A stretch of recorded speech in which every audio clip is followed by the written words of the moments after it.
बढ़िया चैप्टर, मजेदार चैप्टर, कई चीजों के बारे में हम डिस्कस करते चलेंगे, वन बाय वन लाइन से चलते चलेंगे और हर चीज को डिस्कस करते चलेंगे। कल मैंने आपको कहा भी था कि थोड़ा बहुत आप लोग पढ़ के आइएगा।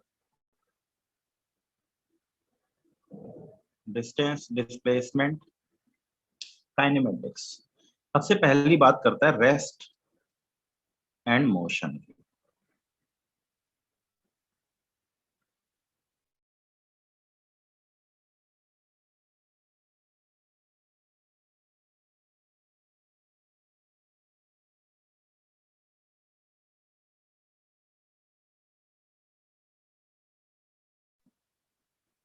क्या है reference frame? Y Z coordinate system, ठीक है, जहां से चीजों को मेजर किया है। अब हम अलग अलग कंडीशन देखेंगे, अलग अलग जगह देखेंगे, अलग अलग तरीके की बॉल्स, ये वो तमाम चीजें देखेंगे, तो हर जगह के लिए आपको एक रेफरेंस पॉइंट बनाना पड़ेगा।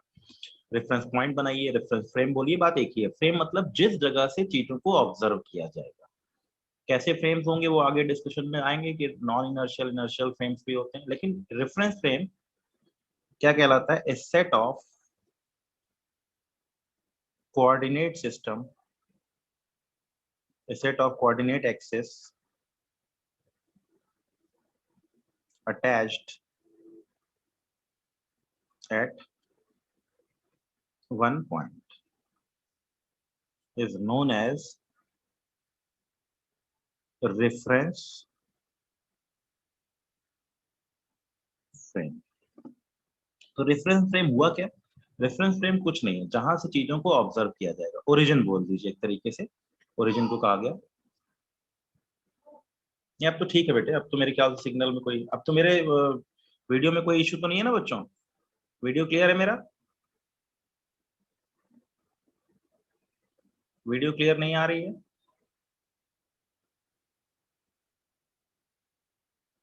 क्या इशू हो रहा है भाई? हम्म अभी ठीक हो जाएगा, चिंता मत कीजिए। हाँ क्लियर हो जाएगा, अभी थोड़ी देर में क्लियर हो जाएगा। थोड़ा हो सकता है सिग्नल वाइज प्रॉब्लम हो रही हो, कोई बात नहीं। थोड़ा बहुत अगर ऊपर नीचे है तो कोई बात नहीं, आवाज सुनते रहिए, चलते हैं तो।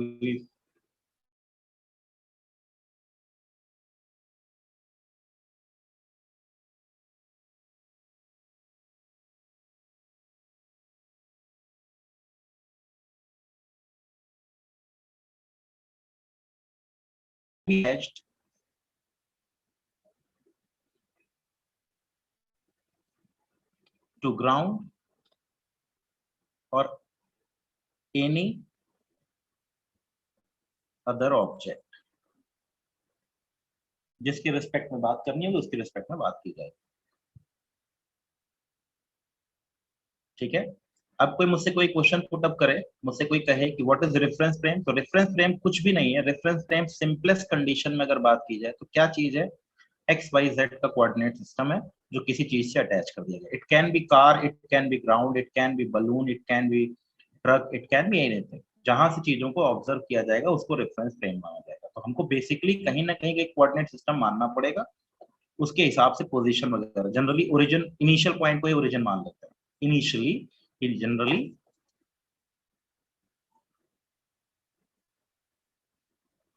initial point is considered as origin, ठीक है। all x, y and z are measured with respect to reference frame, ठीक है। क्लियर हो गई होगी बात? ठीक, समझ में सबको आई गया होगा क्या कहना चाहता हूँ मैं।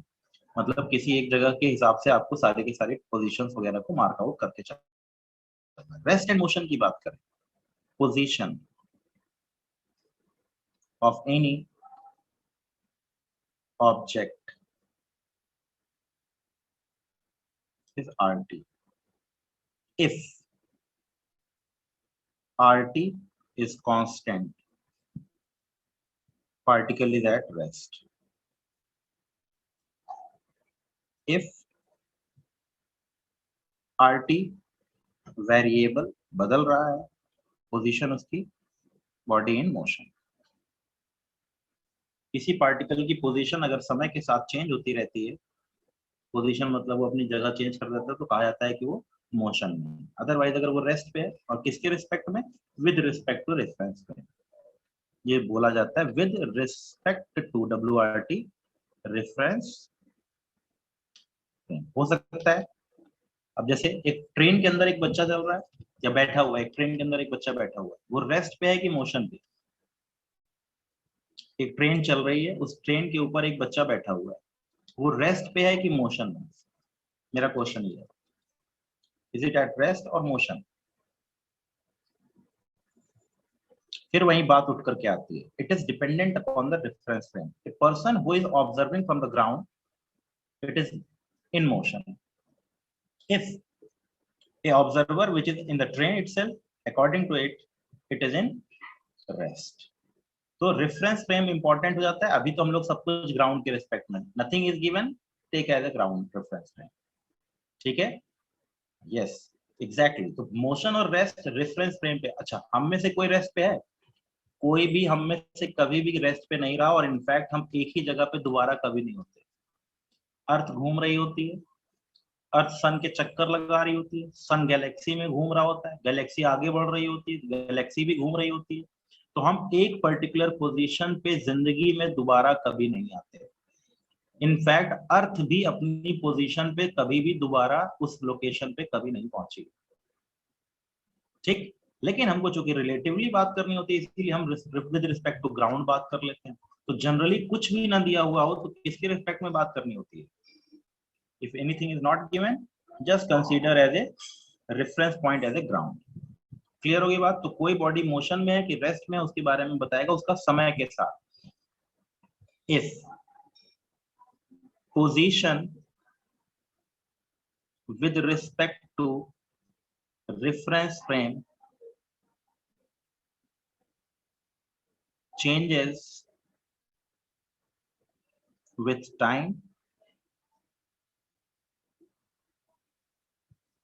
it is in motion.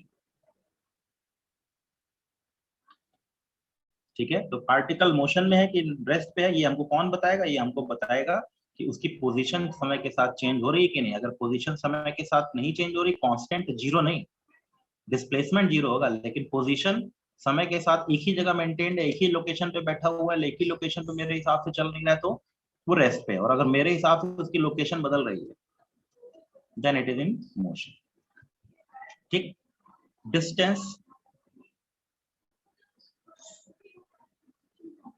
And displacement. बताओ भाई, डिस्टेंस क्या है? पहले बताओ मत, पहले ये बताओ। डिस्टेंस एंड डिस्प्लेसमेंट वर्ड अपने आप में इनकम्प्लीट वर्ड है। कोई भी बोले डिस्टेंस तो ये स्टेटमेंट इनकरेक्ट है। क्यों इनकरेक्ट है? क्योंकि डिस्टेंस को अगर आपको निकालना है तो ये बताना बहुत जरूरी है कि किसी इंटरवल में ट्रेवल्ड डिस्टेंस। तो ये बीच में एक हिडन स्टेटमेंट छुपा रहेगा, ड्यूरिंग एनी टाइम इंटरवल। किसी टाइम इंटरवल में डिस्टेंस और डिस्प्लेसमेंट की बात होगी। ठीक है, किसी इंस्टेंट पे भी बात करेगा तो बोलेगा 0 से t, एट एनी इंस्टेंट पूछे, at any instant,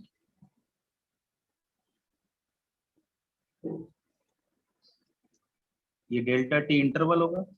t means 0 से t के बीच में बात कर रहा है। अगर किसी इंस्टेंट पे बात कर रहा है तो इसका मतलब है 0 से लेकर t टाइम तक के बीच की बात को करना चाहता है। इसको ध्यान रखना है कि डिस्टेंस और डिस्प्लेसमेंट कभी भी इंस्टेंट पे नहीं निकलती। एट एनी इंस्टेंट t बोले तो इसका मतलब है 0 से t इंटरवल के बीच में बात कर रहा है। तो डिस्टेंस और डिस्प्लेसमेंट हमेशा किसी टाइम इंटरवल में काउंट की जाएगी, उसी के बेस पे बात करेगा। क्या क्या है डिस्टेंस एंड डिस्प्लेसमेंट, देख लेते हैं।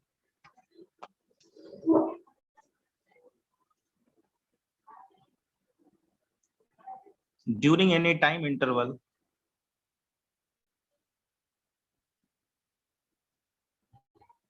if any object is in motion, then total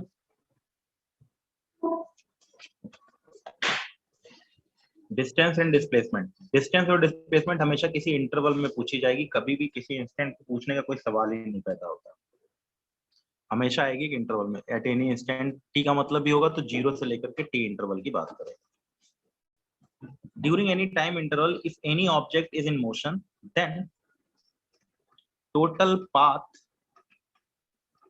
length covered by object is distance traveled during given time interval। ठीक है,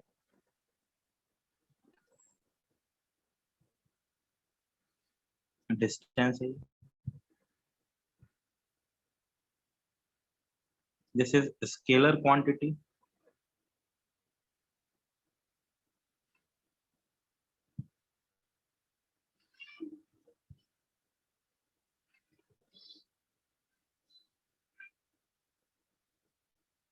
cannot be negative, always increasing, never decreases। Value कभी घटेगी नहीं, हमेशा बढ़ेगी। ये वैल्यू हमेशा एड अप होती है, कभी घटती नहीं है, तो इसलिए हमको ध्यान रखना है कि ये वैल्यू चेंज होगी तो बढ़ेगी, घटेगी कभी नहीं। डिस्टेंस एडिटिव नेचर होती है, बढ़ती चली जाती है, कभी घटती नहीं। टोटल पाथ लेंथ, एक पॉइंट से चालू हुआ, दूसरे पॉइंट बी पर पहुंचा, time t is equal to t1 पे, time t is equal to a पे था पहले, अब b पे है, time t is equal to t2। Total path length निकालेंगे,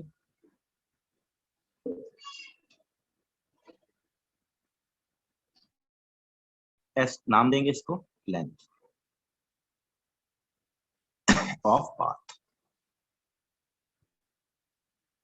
ठीक है, ड्यूरिंग कहां से कहां, t1 से t2, इंटरवल में ही बात होगी, हमेशा ध्यान रखना। t1 से t2 के बीच में ही उसकी डिस्टेंस ट्रेवल की बात उठेगी, नहीं तो नहीं हो पाएगी। ठीक है, ग्राफ अगर पूछे,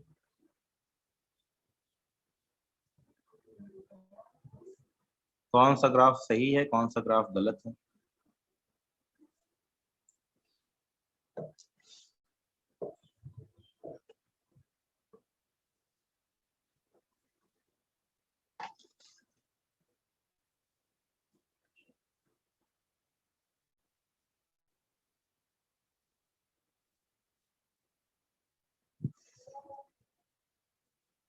बताइए कौन कौन सा ग्राफ सही है, कौन कौन सा सही है, गलत है?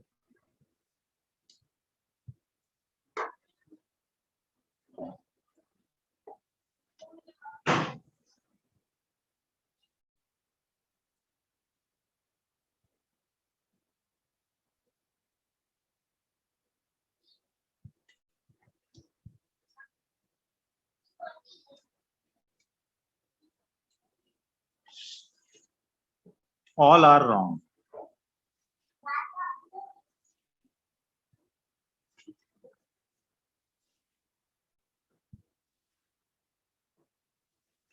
डिस्टेंस कभी नेगेटिव नहीं हो सकती, डिस्टेंस कभी डिक्रीज नहीं कर सकती।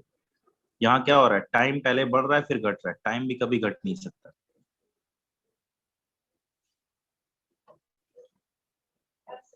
And at 1t two distance 2s are not possible। ये भी गलत है, ये भी गलत है, और ये भी गलत है। क्लियर हो गई बात? इसमें टाइम घट रहा है ना, पहले टाइम बढ़ा फिर घट गया, टाइम घट नहीं सकता, टाइम कैन कांट डिक्रीज, और एक इंस्टेंट पे दो डिस्टेंस पॉसिबल नहीं, दोनों पॉसिबल है। ठीक है, दोनों कंडीशंस के हिसाब से। तो डिस्टेंस सबसे आसान गेम है, कैसे निकालेंगे velocity time graph of area area की बात आती रहेगी बीच बीच में। तो डिस्टेंस का मतलब हो गया total path length covered from one position to another position. एक पार्टिकल पूरे रास्ते को कवर करते हुए जा रहा है, तो जितने रास्ते की लेंथ मिलेगी that will be considered as a distance travelled. Metre unit है, ये सब आपको पता ही है। R2 पोजीशन वाइज बात नहीं करेगा कि पोजीशन कितनी है इतनी है। सिंपल केस में डिस्टेंस और डिस्प्लेसमेंट के बारे में भी बात करेंगे तो क्लियर हो जाएगा। What is displacement?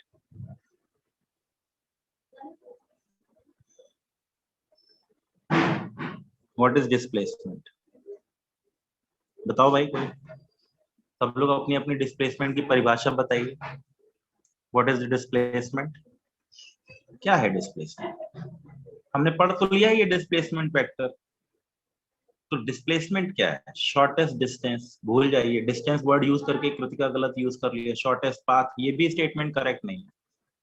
ये एक वेक्टर क्वांटिटी है, तो इसको हमेशा इनिशियल से फाइनल के बीच में वेक्टर के थ्रू रूप में रिप्रेजेंट किया जाए तो ज्यादा बेटर है। Displacement is a vector quantity from initial to final. Apoorva, now it is correct.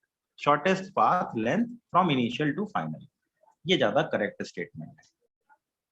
ठीक है, तो मतलब अगर आपसे कोई क्वेश्चन पुटअप करे तो आपको इसको देख के डरना नहीं है, आपको सीधे बोलना है it is a vector joining initial to final.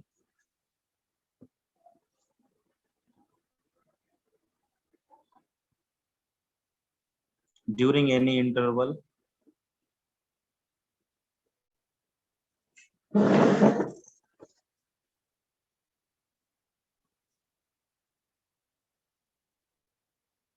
a vector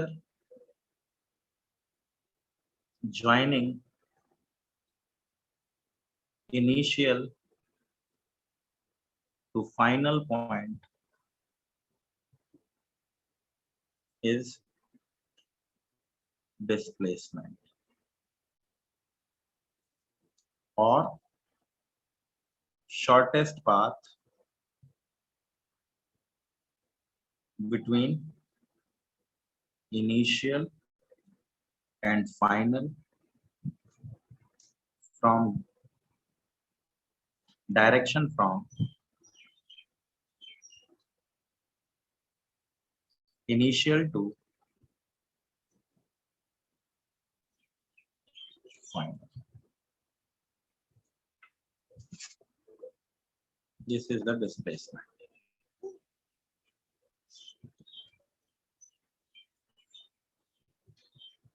Delta R vector is equal to AB. कई बार हम R भी लिख देते हैं, RB vector minus RA vector, final minus initial position vector wise. तो डेल्टा R सिंबल हमारा रहेगा, हम डेल्टा R लेंगे। R का मतलब पोजीशन है। जनरली लोग R और डेल्टा R में कंफ्यूज हो जाते हैं। Delta R is displacement, R is position. Generally R दिया है, इसका मतलब पोजीशन वाइज बात कर रहा है। तो डिस्प्लेसमेंट क्या चीज है? डिस्प्लेसमेंट कुछ नहीं है, इनिशियल टू फाइनल के बीच में। R के साथ क्या क्या कंडीशन लगेगी? R कैन बी इंक्रीज और decrease, R can be 0, R can be -2, negative भी हो सकता है, जैसे इसमें देखा जाए।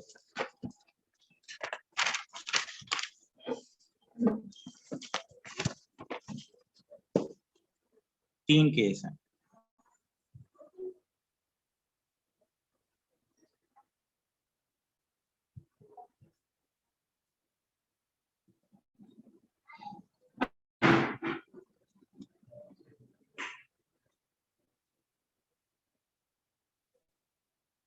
हमने ये डायरेक्शन पॉजिटिव लिखा,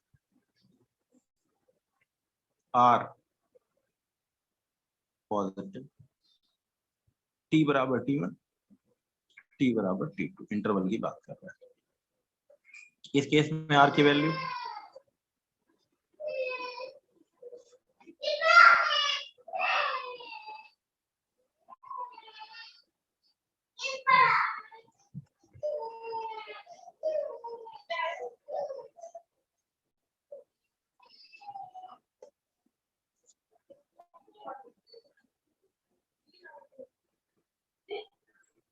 इसमें R पॉजिटिव इंक्रीजिंग, शुरू में इंक्रीजिंग फिर डिक्रीजिंग, हाफ नहीं बोलेंगे, ऐसे सिंपल बोलेंगे। R is positive, r is zero, r simple word use लेते हैं, r is equal to negative. अभी भी आर पॉजिटिव है, अपनी इनिशियल पोजीशन से पॉजिटिव ही है। डेल्टा आर लिख लो, कंफ्यूजन ना रहे।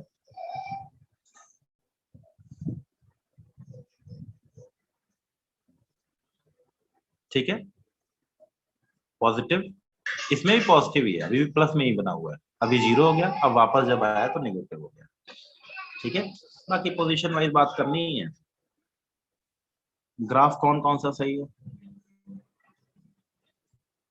सिंपल आर बोल दो, डेल्टा आर बोल दो, लेकिन मतलब डिस्प्लेसमेंट का है, ध्यान रखिएगा। Delta r, delta r, delta r, t t T.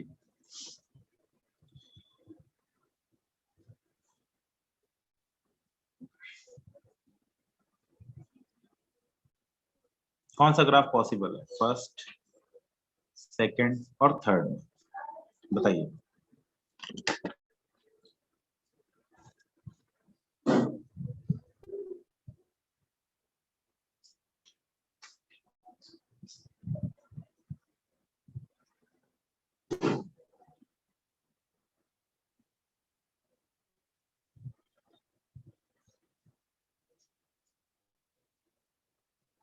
Third वाला नहीं पॉसिबल है टाइम, बाकी r can be increasing decreasing, r can be negative, possible है।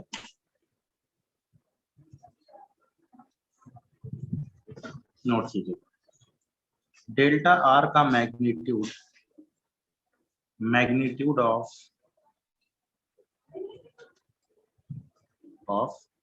डिस्प्लेसमेंट,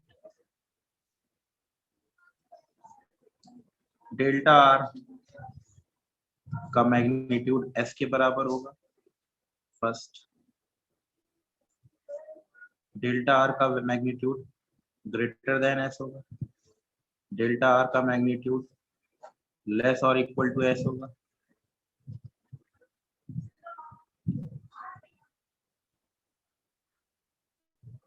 कांट से क्या होना चाहिए, डेल्टा आर की वैल्यू एस के बराबर, डेल्टा आर की वैल्यू एस से बड़ी, डेल्टा आर की वैल्यू एस से छोटी या बराबर। Third is correct.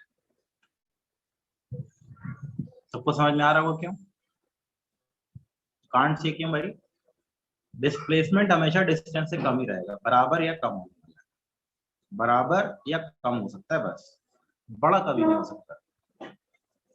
Delta R की वैल्यू एस से हमेशा छोटी मिलने वाली है, या तो बराबर होगी या तो छोटी होगी। किस केस में? डेल्टा आर बराबर S when body move in straight line without changing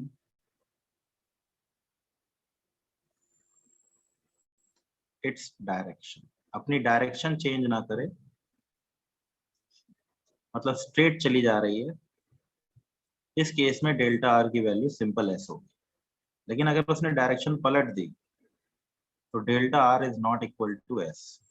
अगर वो एक स्ट्रेट लाइन में चली जा रही है, स्ट्रेट पाथ पे जा रही है, तब हम इन दोनों पॉइंट्स को याद रखें। इस केस में हमेशा डेल्टा आर की वैल्यू लेस देन एस है। किसी को डाउट? देख लीजिए, मुझे लगता नहीं कोई डाउट वाली कहानी बचती है, क्लियर हो गया होगा। तो कुछ कुछ क्वेश्चन निकाल लेते हैं डिस्टेंस डिस्प्लेसमेंट के ऊपर। निशा ध्यान देना बेटे, तुम जब तक एक ही स्ट्रेट लाइन में चले जा रहे हो तब तक डिस्प्लेसमेंट और डिस्टेंस की वैल्यू बराबर आने वाली है। एक ही तरफ चले जाओ, जितना डिस्प्लेस हो रहा है उतना ही डिस्टेंस ट्रेवल कर रहा है। लेकिन अगर उसने डायरेक्शन पलट दी तो डेल्टा आर की वैल्यू क्या हो जाएगी? ये हो जाएगी डेल्टा आर, और ये मान लो ये x1 है और ये x2 है, तो डेल्टा आर की वैल्यू हो जाएगी x1 माइनस x2, और डेल्टा एस की वैल्यू हो जाएगी x1 plus x2। Total path कितना कवर किया, पहले x1 चला फिर x2 चला, तो नेट डिस्टेंस कितनी ट्रेवल किया, x1 plus x2। And what is the displacement initial to final के बीच में, ये डेल्टा आ रहा है। बात समझ में आई? इनिशियल पोजीशन से फाइनल पोजीशन की लोकेशन को डिस्प्लेसमेंट बोलते हैं, ये याद रखना। मतलब कुल मिलाकर के इनिशियल से फाइनल के बीच में सीधे वेक्टर ड्रॉ करो, दैट इज द डिस्प्लेसमेंट। और डिस्टेंस, जितनी डिस्टेंस का मतलब हो गया जितना पाथ या पूरा रास्ता कवर किया, दैट इज द डिस्प्ले। तो x1 plus x2 is distance, और डिस्प्लेसमेंट ये डिस्टेंस इनिशियल, ये डिस्टेंस फाइनल, ये पोजीशन फाइनल। तो इनिशियल टू फाइनल के बीच में हमें डिस्प्लेसमेंट वेक्टर मिलेगा। This is displacement vector. Clear हो गया सबको? देख लीजिए, मुझे लगता नहीं कोई बहुत मेहनत वाला काम है, सीधी सी बात है, याद रखने की चीज है। अब कुछ डिस्टेंस और डिस्प्लेसमेंट निकाल लेते हैं। सर्कल वाला एग्जांपल सबसे इंपॉर्टेंट है और आएगा भी, आता भी है।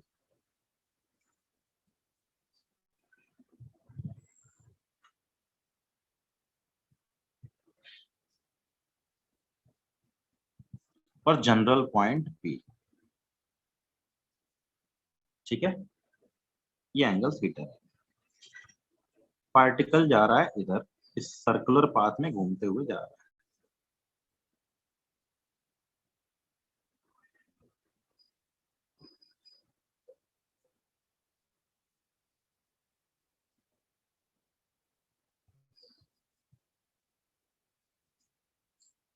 आपको डेल्टा आर बताना है, A to B,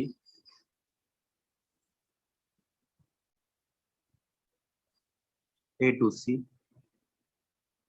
A to D, और general point A to P. आपको डेल्टा एस भी बताना है, A to B, A to C, A to D, A to P. Distance में तो मुझे लगता नहीं कोई खास मुश्किल है। ए से बी के बीच में pi R by two, pi R, 3 pi r/2 और आर थीटा। किसी को डिस्टेंस डिस्टेंस में प्रॉब्लम है भाई, देख लीजिए। डिस्टेंस में किसी को कोई इशू है तो? नहीं होगा, दिख रहा है।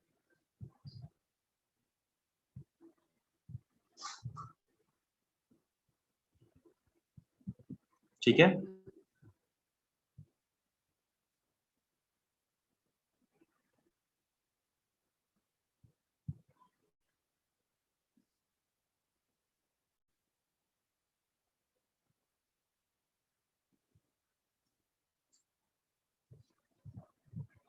अब डिस्प्लेसमेंट ए से बी के बीच में, डिस्प्लेसमेंट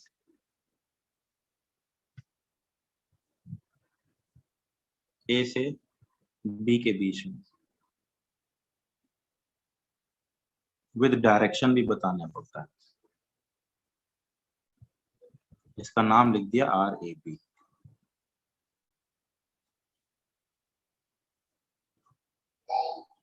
आर ए बी बराबर कितना आ रहा है, √2r। लॉजिकल डायरेक्शन ए से बी है। Are A C, are A सी की वैल्यू बताइए। What is the value of r A C?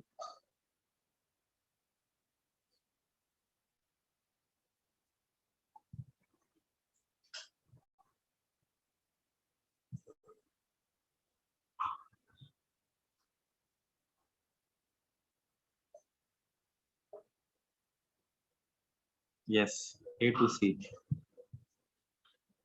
2r, A to C direction होगी, ए टू डी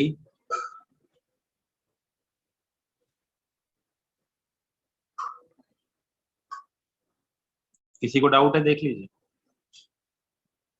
कोई डाउट हो तो पूछ लीजिए। ठीक है, सभी को समझ में आ गया, अच्छी बात है, very good.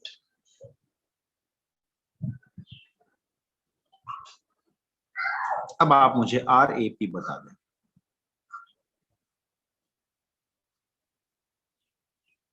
R A P निकालें और बताएं। हालांकि मैंने पहले भी निकलवाया था, लेकिन फिर मैं निकलवा रहा हूँ, आपको मुझे ये वैल्यू बताना है।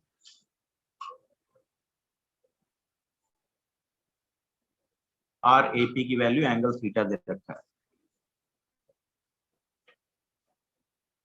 ए से पी के बीच में एंगल थीटा दे रखा है, तो आपको ये वैल्यू बतानी है। ये आर है, ये आर है, तो ये वैल्यू कितनी होगी?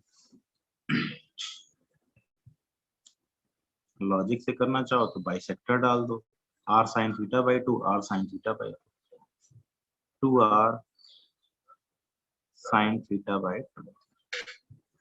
ये आर है, परपेंडिकुलर हो गया ये बन गया r sine theta by two, ये बन गया r sine theta by two. तो लॉजिकल हो गया two r sine theta by two. लेकिन हम मैथ से कर लेते हैं। ये एंगल थीटा है, ये 90 माइनस थीटा बाई टू करके बन जाएगा, थीटा है थीटा बाई टू, पाइथागोरस लगा लो, दिस माइनस दिस करके, जो भी करना चाहो। ये angle theta by to, triangle method सिखाई दिया था मैंने, याद होगा आपको? क्यों भाई, निकाल लीजिए वैल्यू। ये एंगल थीटा है तो कितना होगा? 180 माइनस थीटा बाई टू, ये angle 90 minus theta by two, तो r by sine 90 minus theta by two is equal to AP by sine theta. AP बराबर r times sine theta upon sine 90 minus theta by two is cos theta by two, that is r into 2 sine theta by two into cos theta by to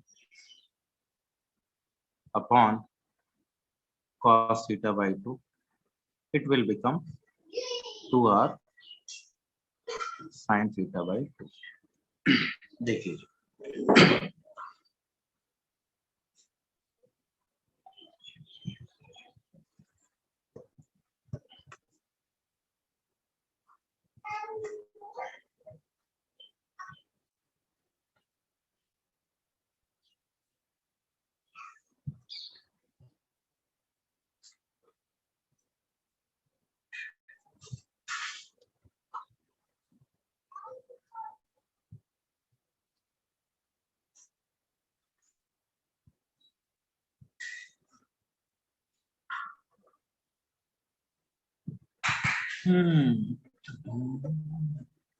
ठीक है,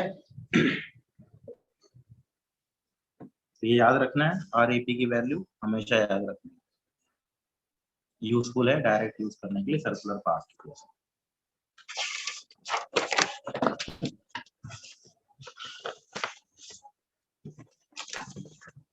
displacement vector पढ़ ही रखा था हम लोगों ने, ए से बी के बीच में,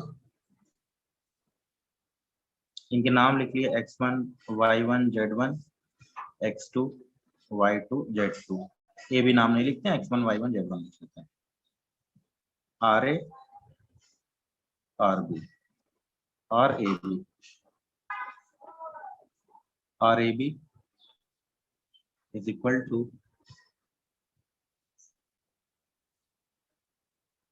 are B minus R A vector mathematically, या x2 minus x1 I cap plus y2 minus y1 J cap plus z2 minus z1 K. R A B की value under root of x2 minus x1 का square plus y2, ये तो हमने पहले ही बात कर रखी है ना डिस्प्लेसमेंट वेक्टर जब बताया था।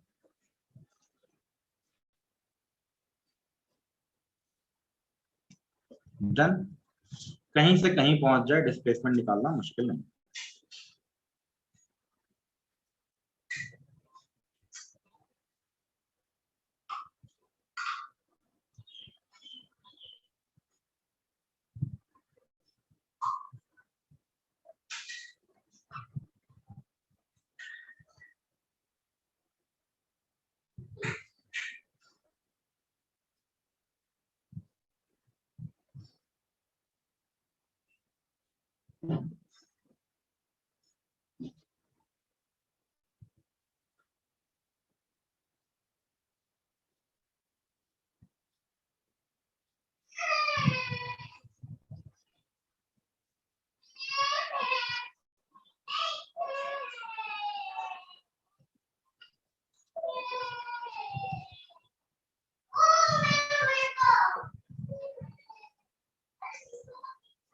किसी को डाउट? निकालते हैं एग्जाम्पल। कर रखा है पहले ही। ए point particle move from 1, 2, 3 to 3, 4, 7. Find displacement. जल्दी बता दीजिए, वेक्टर के फॉर्म में लिख लीजिए, चाहे जिस फॉर्म में लिख लीजिए, समझ में आना चाहिए बस।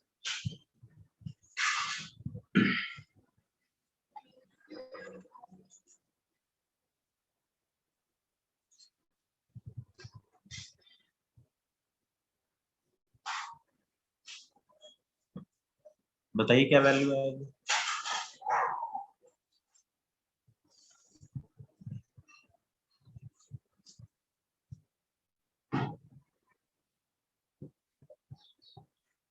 √24, ठीक है, सभी लोग समझ गए होंगे। वैल्यू निकालना तो मुश्किल है ही नहीं, हमने खूब अच्छे से मेहनत की थी वेक्टर में। ठीक है, तो डेल्टा आर वेक्टर हो गया 2i cap plus 2j cap plus 4k cap.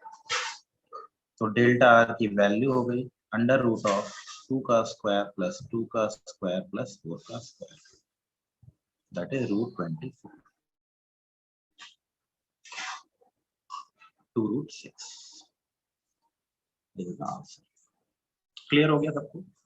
Position wise displacement नहीं कुछ अजीब अजीब, जैसे एग्जांपल डिस्टेंस निकालना मुश्किल होता है लेकिन डिस्प्लेसमेंट निकालना मुश्किल नहीं होता। 0,0 से चालू, ये y बराबर x स्क्वायर करो, ये p पॉइंट दे रखा है।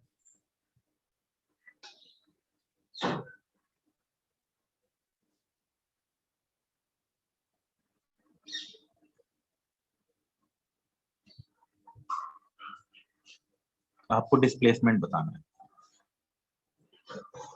बताइए भाई क्या वैल्यू आएगा, देखें क्या निकालते हैं।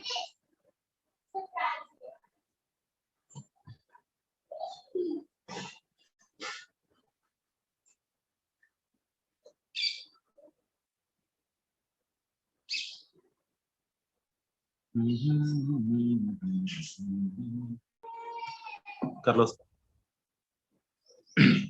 ठीक है। तो अगर कोई रैंडम कर्व दे रखा है तो डरो नहीं, प्रोजेक्टाइल पढ़ेंगे यहाँ, उसकी इक्वेशन दी हुई होगी, एक प्रोजेक्टाइल दिया होगा, एक्स वाई कोऑर्डिनेट दिए होंगे, प्रोजेक्टाइल पढ़ेंगे।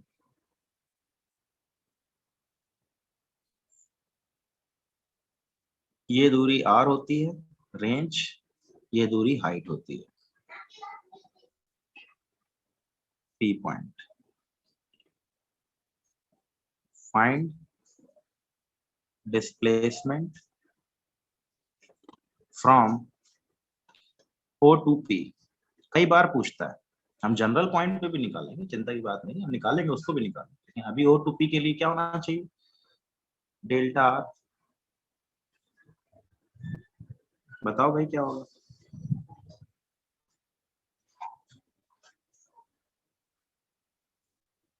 What is the delta R? I cap J cap में लिखो, वैल्यू निकाल के लिखो, कुछ किस तरीके से भी लिखो, कोई फर्क नहीं पड़ता है।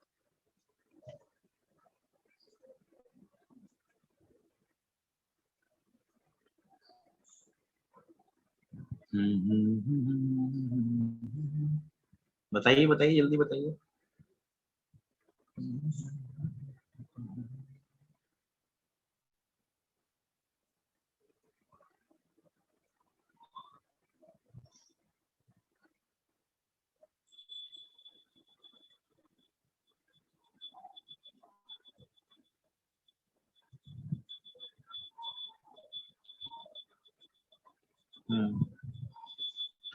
दिस तो वेक्टर फॉर्म में लिख लेते हैं, पहले वेक्टर के फॉर्म में r/2 I cap plus h j cap. तो डेल्टा आर की वैल्यू हो गई under root of R square by 4 plus H square. Common question है ये, प्रोजेक्टाइल जब पढ़ेंगे तो आ जाएगा। बिल्कुल ठीक है बच्चों, करेक्ट है। समझ में आ गया ना। तो डिस्टेंस डिस्प्लेसमेंट का मुझे लगता नहीं है कोई खास मुश्किल गेम बचा हुआ है, आप बहुत इजीली सॉल्व करना चाहेंगे तो कर सकते हैं। अब आती है बात स्पीड की। स्पीड एंड वेलोसिटी दोनों में अंतर नहीं है कुछ भी, बट वेलोसिटी एक वेक्टर है और स्पीड एक वैल्यू है। इसमें भी तो अभी तक हम लोगों ने स्पीड पढ़ी डिस्टेंस एंड टाइम की, लेकिन मैं पढ़ा चुका व्हाट इज स्पीड। कोई बताओ मुझे, सब लोग अपने अपना आंसर लिख के बताओ मुझे what is speed. What is speed? Speed related है डिस्टेंस से, वेलोसिटी रिलेटेड है डिस्प्लेसमेंट से।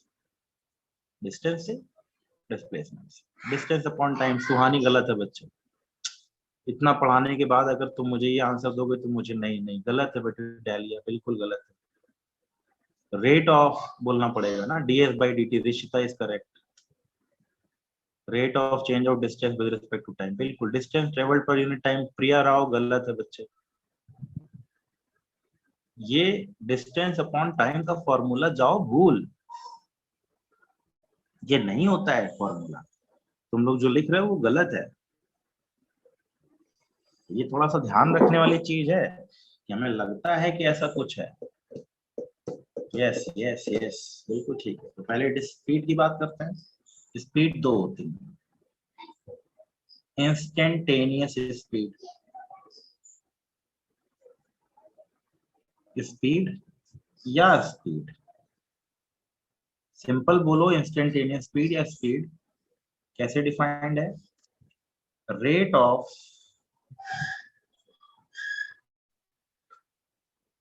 Travelling distance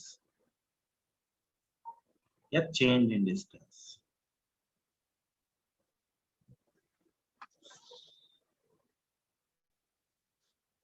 with respect to time at any instant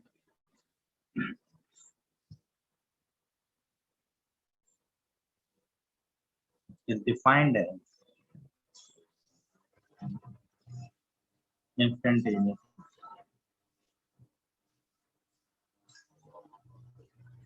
ds by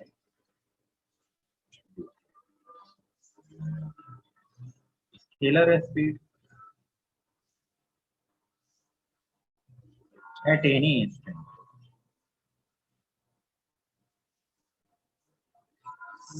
किसी भी इंस्टेंट की बात करें,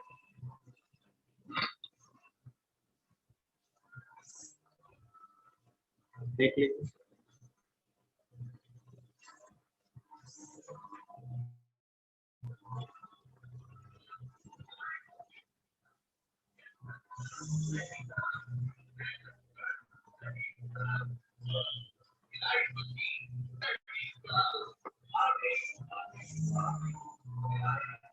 ठीक है, ये कब होगा?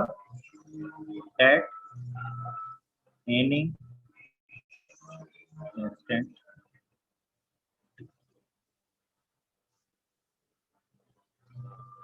Average speed. एवरेज स्पीड जब भी कभी कोई एवरेज टर्म निकलेगा ड्यूरिंग एनी इंटरवल निकलेगा।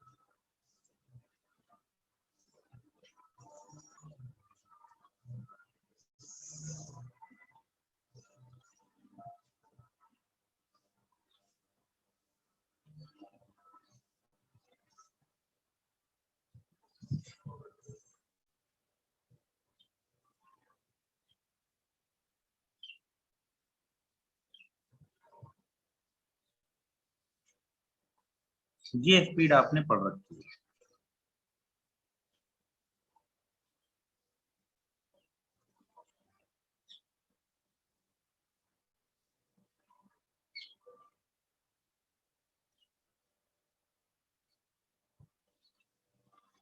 S2 का मतलब है ST2,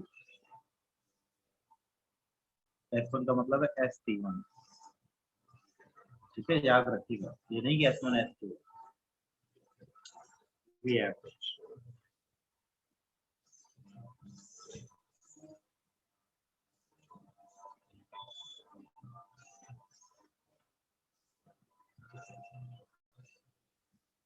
डन।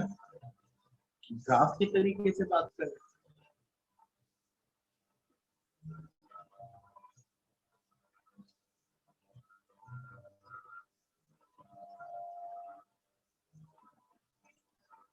ग्राफ को सबको एक साथ पढ़ना, फिर भी देख लेते हैं।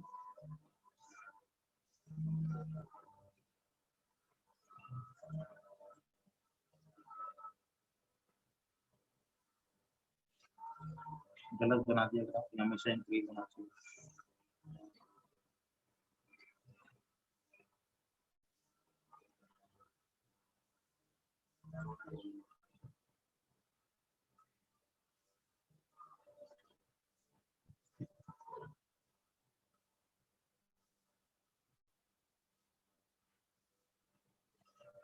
ग्राफ सारे एक साथ पढ़ेंगे अलग से।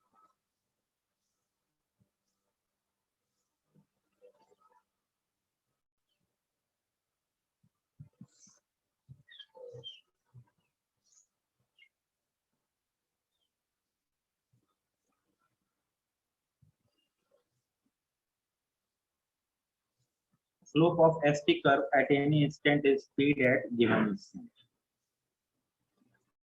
ठीक है, नोट कर लीजिए।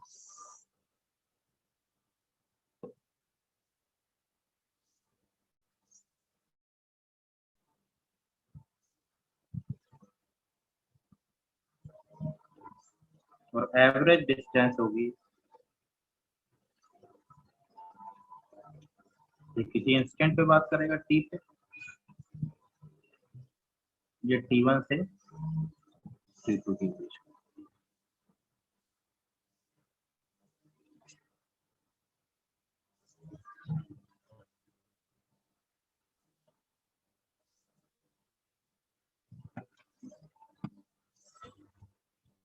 स्लोप दोनों में अंतर है, ध्यान दीजिए। स्लोप टेंजेंट है,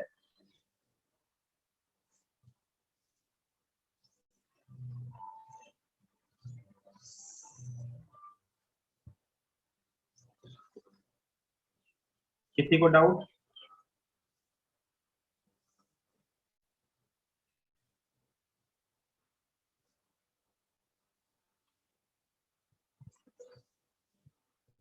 देख लीजिए, किसी को डाउट नहीं होना चाहिए।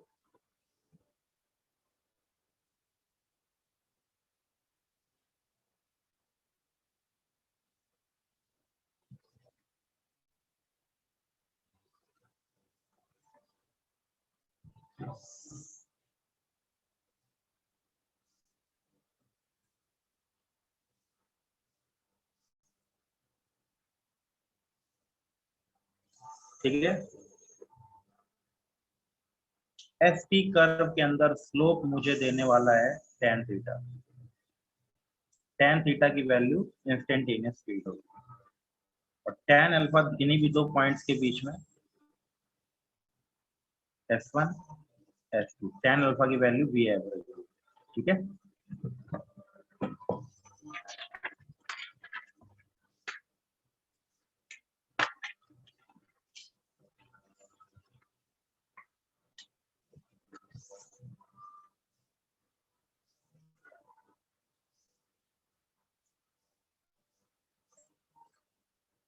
स्पीड कभी भी निगेटिव नहीं हो सकती।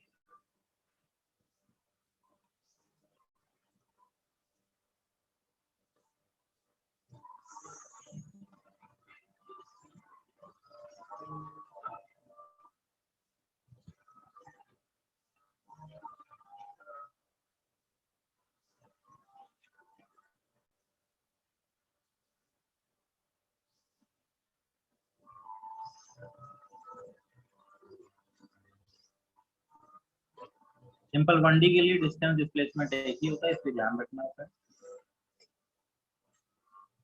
देख लीजिए, इन सब के ऊपर क्वेश्चन एक साथ हम लोग करेंगे।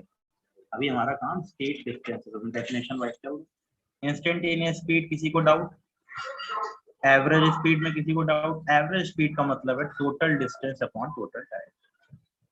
इंस्टेंटेनियस स्पीड उस समय rate of change of distance with respect to time कह लूं, या उस पॉइंट पे टेंजेंट कह लूं, तो दोनों तरीकों से बात याद रखना है। तो ये जानकारियां हैं, इन जानकारियों को एज ए डिफिनेशन हमने उठाया, हालांकि हमने इसको यूज किया हुआ है पहले, यही तो है लास्ट पेज,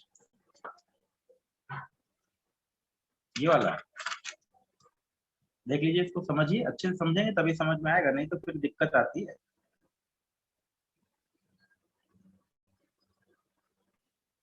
अच्छे से समझेंगे समझ। हाँ मैं बताता हूँ, क्लियर हो गया ये। एस टी का ग्राफ दे रखा है तो स्लोप होगा स्पीड, और एवरेज स्पीड निकालनी है तो टेन अल्फा, मतलब 2 पॉइंट्स के बीच में ट्राइंगल बनाना पड़ेगा।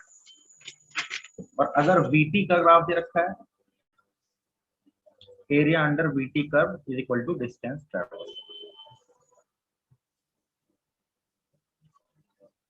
एग्जाम्पल बहुत ही कॉमन सा क्वेश्चन है, पूछा जाएगा, देखिए अगले टेस्ट में जरूर आएगा, 100% श्योर हूँ कि अगले टेस्ट में जरूर आएगा। t is equal to 0, t is equal to t, t is equal to 2t। इसमें इसकी स्पीड कांस्टेंट है, इसमें इसकी स्पीड कांस्टेंट है, a से b, b से c। Interval of time is same, देख लीजिए 0 t 2। Find v average.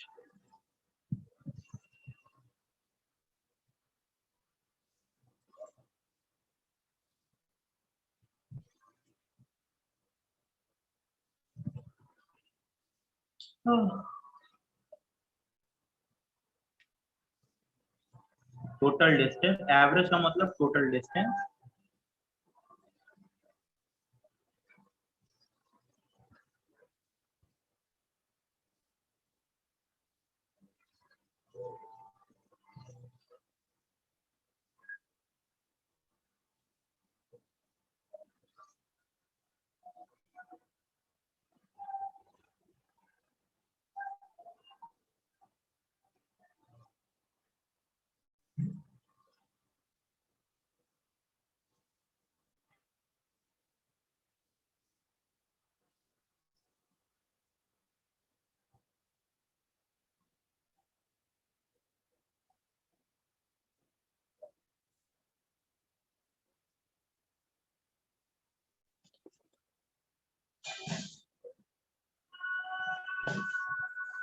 v1 plus v2 by 2, v average की value v1 plus v2 by,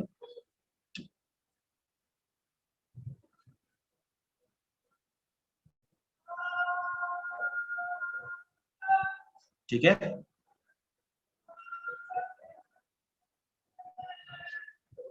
ये भी क्वेश्चन इंपॉर्टेंट है, ये भी, दोनों में से कोई एक आएगा। अब डिस्टेंस सेम, कई लोग कह रहे हैं सर इसका इंटरवल तो 2t, नहीं नहीं, ये टाइम इंस्टेंट है। इंटरवल डेल्टा टी की वैल्यू इसके लिए t है, इसके लिए भी इंटरवल की वैल्यू t है, 0 से t, t से 2t। अब डिस्टेंस सेम दे रखी है,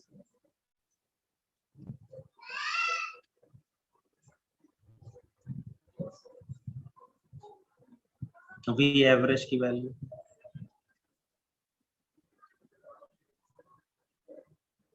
what is the v average value बताइए भाई। समय निकालना पड़ेगा, स्पीड कांस्टेंट है, v1 speed v2 speed constant दे रखी है, समय निकालना पड़ेगा, इसमें कितना समय लगा, इसमें कितना समय लगा, टोटल डिस्टेंस तो मिल ही गई है। हाँ ठीक है, पहला इंटरवल s बाई v1, दूसरा interval s by v2, v average s plus s upon total समय s by v1 plus s by v2,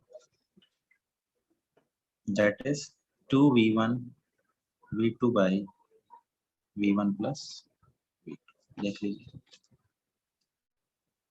ठीक है, 2v1 v2 upon v1 plus v2।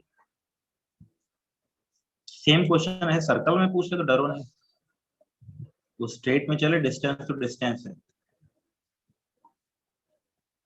a से b गया v1 से, और b से c गया v2 से, वी एवरेज स्पीड डिस्टेंस वही आएगी 2v1v2 upon v1 plus v2, क्योंकि ये भी डिस्टेंस ऐसा है, ये भी डिस्टेंस ऐसा है, तो चाहे सीधा चले चाहे तिरछा चले, डिस्टेंस का गेम है यहाँ पर कोई डिस्प्लेसमेंट वगैरह का गेम नहीं है, तो ध्यान रखना है। क्लियर हो गया? देख लीजिए twice v1v2 upon v1 plus v2, average distance average speed. कल मैथमेटिकली वो डिफरेंशिएशन वाले भी करेंगे। वेलोसिटी कल का काम है, डिस्प्लेसमेंट, वेलोसिटी, एक्सेलरेशन, और फिर 1D वाले पे आएंगे, अपनी इक्वेशंस को सॉल्व करेंगे, तमाम चीजें डिस्कस करेंगे। डेफिनेशंस बेसिकली काइनेमेटिक्स की यही बनेंगे, ये या उल्टा ये इंटीग्रेशन। धीरे धीरे भी देखते हुए चलते, जो मैंने आज जो बताया वो सबको समझ में आ गया? काइनेमेटिक्स चैप्टर मजेदार चैप्टर है, मुझसे पहले से ही आगे पढ़ना शुरू कीजिए। अपनी बुक दोनों पार्ट मंगा लीजिए, पार्ट 1 एंड पार्ट 2 दोनों मंगा लीजिए, क्योंकि अकेले मिल नहीं रही है। अगर अकेले मिल रही है तो मैं एक खरीदने के लिए कहता, नेक्स्ट ईयर नया एडिशन खरीदने को कहता, लेकिन वो अकेले तो मिल नहीं रही, तो मिल तो रही है दोनों कंबाइंड, तो सभी लोग कंबाइंड ही मंगा लीजिए। नेक्स्ट ईयर में कुछ खास बदलेगा नहीं, पेपर वेपर आएगा तो हम लोग ऑलरेडी डिस्कस करते रहेंगे। तो अपनी सबकी बुक एक ही होनी चाहिए, मुद्दा ये है। जिसके पास बड़े भाई बहन की है बुक, उसको खरीदने की जरूरत नहीं, उसको थोड़ा सा पेन लेना पड़ेगा जब डाउट सेशन होगा, तो किसी अपने दोस्त से पीडीएफ वगैरह शेयर कर ले। किसी के पास ऑलरेडी 1-2 साल पुरानी एररलेस पड़ी हुई है तो उसको खरीदने की रिक्वायरमेंट नहीं है। वो थोड़ा बहुत डाउट के समय उसको अपने क्वेश्चन पूछते वक्त थोड़ा सा पीडीएफ वगैरह से देख करके काम करना पड़ेगा, ठीक है? तो जिसके पास भी पुरानी बुक 1-2 साल पुरानी होनी चाहिए, 10 साल पुरानी नहीं, 1 to 2 ईयर पुरानी बुक किसी के पास अगर अवेलेबल है तो उसको बुक को परचेज करने की रिक्वायरमेंट नहीं है। क्यों जबरदस्ती पैसा लगाओगे?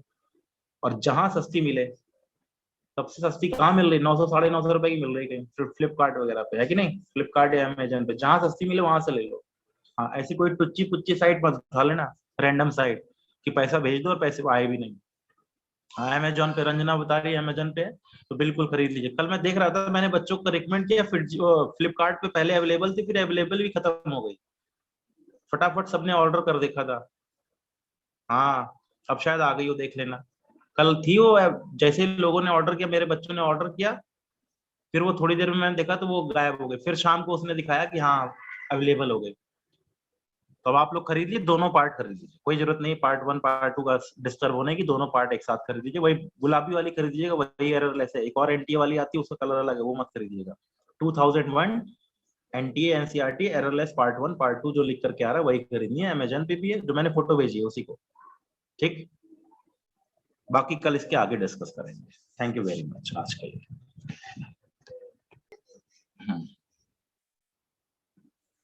ठीक है, ए टू बी जाऊं v1 स्पीड से, बी टू सी जाऊं v2 स्पीड से, ठीक है? तो दोनों डिस्टेंसेस सेम है,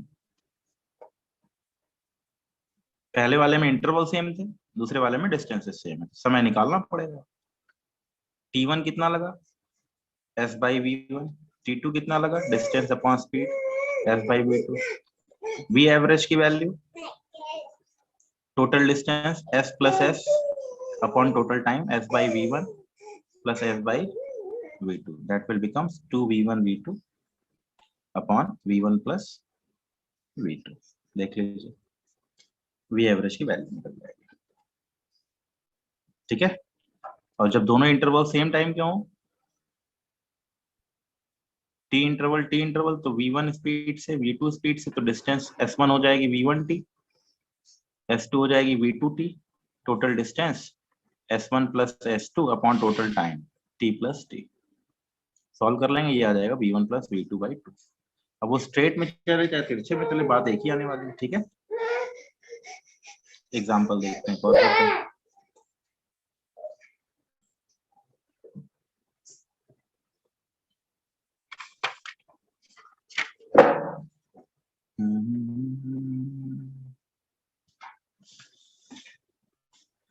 इसमें v स्पीड से चल रहा है, इसमें 2v स्पीड से चल रहा है, इसमें 3v स्पीड से चल रहा है। Distances s s s, v average की वैल्यू कितनी आएगी?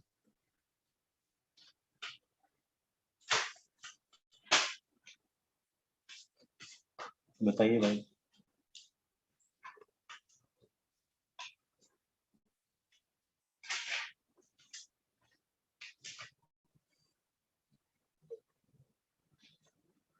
एवरेज स्पीड की वैल्यू क्या होगी बताना।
क्या है स्पीड भाई?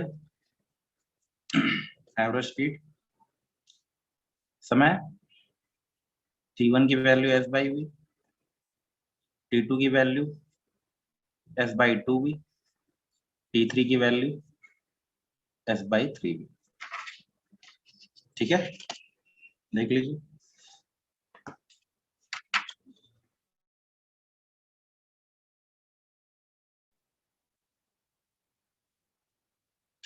Plus s by two v plus s by three v, 6 3 9 तो 11, 11 s बाई 6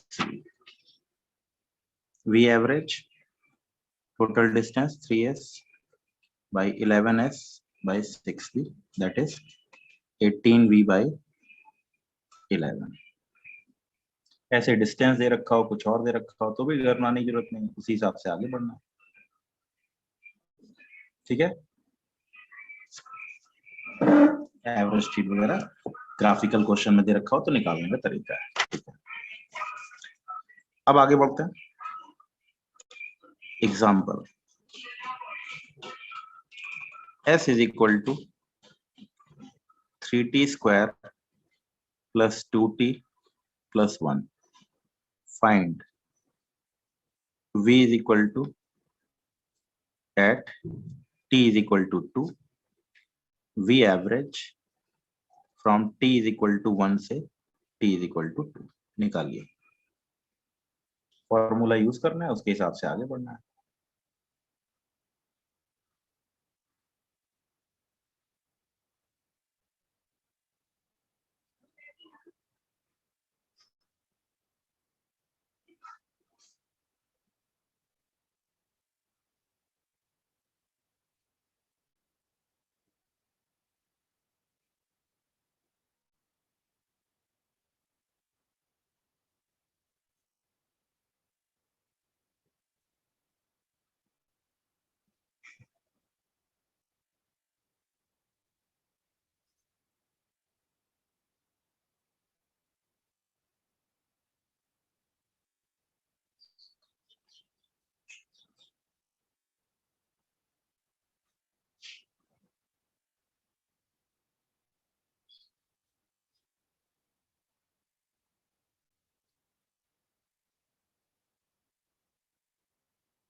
ठीक है, v होता है instantaneous speed ds by dt। ठीक है, that is 6t plus 2 at t is equal to, differentiation करना है, s बराबर 3t square plus 2t plus 1, तो ds by dt differentiation of s with respect to time, t square का differentiation d by dx of x के power n का differentiation होता है n times x के पावर n माइनस 1, तो d by dt मतलब time के respect में, तो ds बाई dt इस फंक्शन का डिफरेंशिएशन करना है टाइम के रिस्पेक्ट में, तो टाइम के रिस्पेक्ट में t स्क्वायर का डिफरेंशिएशन 2t, t का डिफरेंशिएशन 1, कांस्टेंट का 0, तो 3 इंटू 2t 60 हो गया, t का 1 हो गया तो 2 इंटू 1 और कांस्टेंट का 0 तो 60 plus 2, at t is equal to 2 speed पूछ रहा है तो v इज इक्वल टू हो जाएगा 6 into 2 plus 2 that equals to 14 unit, जो भी दे रखी है। अब इसके बाद अगला गेम पूछ लेगा, वी एवरेज पूछ रहा है। वी एवरेज क्या होता है, कई फॉर्मूले बनते हैं, वी एवरेज बराबर S2 minus S1 upon T2 minus T1, या delta S by delta T, ये total distance upon total time, या वी डी टी का इंटीग्रेशन अपॉन डेल्टा टी, दोनों बातें, सब सारे फॉर्मूले वी एवरेज के लिए एप्लीकेबल। अब निकाल लेते हैं, यहाँ फंक्शन दे रखा है, तो वी एवरेज ये तो निकाल लिया, अब इससे काम करें, ये वाला भी करेंगे अभी। S2 मतलब 3 into 2 square plus 2 into 2 plus 1 minus 3 into 1 square plus 2 into 1 plus 1 upon time interval 1 से 2 मतलब 1 सेकेंड का, 12 plus 4 16 1 17 minus 3 2 5 1 6 by 1 equal to 11 unit. Example देखते हैं, S is equal to t cube plus t square plus t plus 1, find V at t is equal to 2, V average from t is equal to 2 से t is equal to 3 तक, या 0 से 2 तक निकाल देता हूँ, 0 से 2 तक के बीच में एवरेज वेलोसिटी निकालिए।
ठीक है,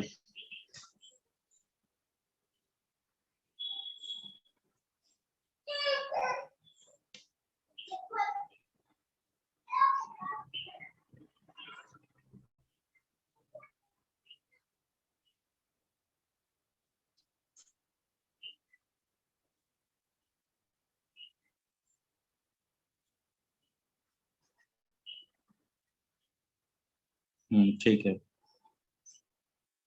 ठीक है बच्चों, फिर वही गेम पुराना वाला question, v is equal to instantaneous velocity होती है ds बाई dt डिफरेंशिएट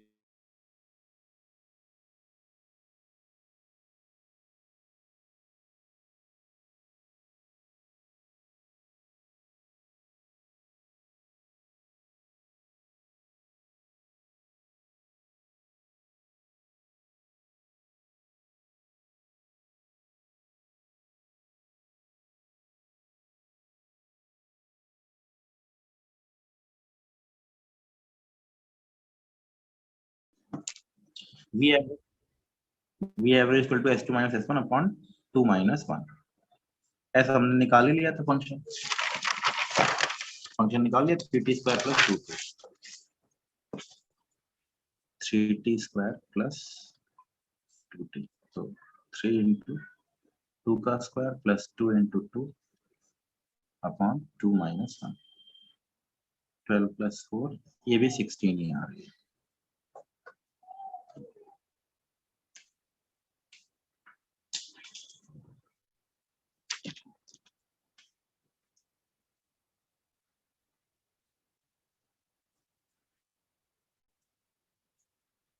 ठीक है, देख लीजिए।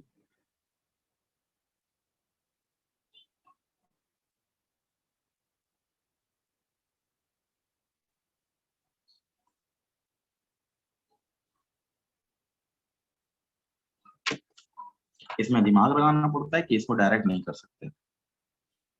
टी इक्वल टू 1 पे, सॉरी माइनस नहीं किया, सॉरी सॉरी सॉरी सॉरी, तो ये तो 2 पे हो गया ना, तो 3 इंटू 1 का स्क्वायर प्लस 2 इंटू 1, बिल्कुल ठीक है। ये हो गया 16 minus 5 by 1, that is 11 unit. एक और करते हैं, एग्जाम्पल लेते हैं। तो v is equal to 3t square plus 2t, ठीक है। फाइंड डिस्टेंस फ्रॉम 2 से v average between t is equal to 1 से t इज इक्वल टू 3 तक। दोनों में डिस्टेंस ही निकालो। मुद्दे की बात, ये भी डिस्टेंस ही है, ये भी डिस्टेंस, ये डिस्टेंस अपॉन टाइम बन जाता है, ये डिस्टेंस है, ये डिस्टेंस अपॉन टाइम बन जाएगा।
ठीक है, तरीका समझ में आ गया होगा।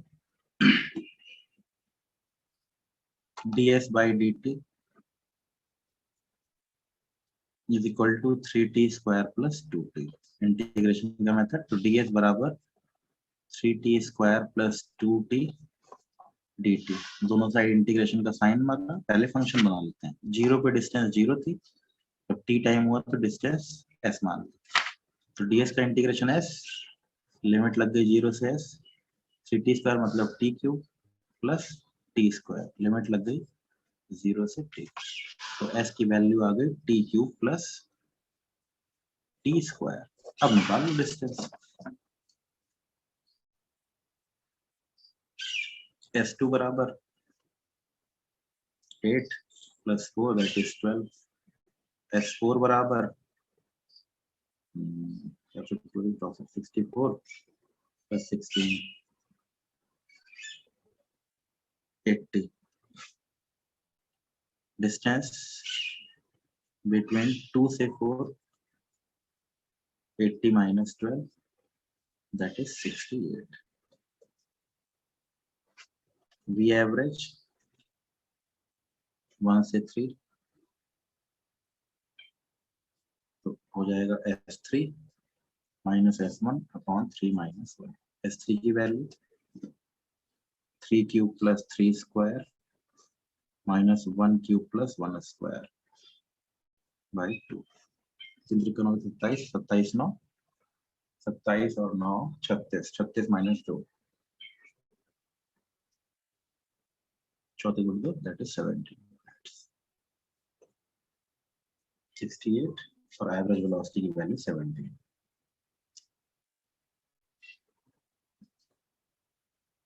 ठीक है, देख लीजिए।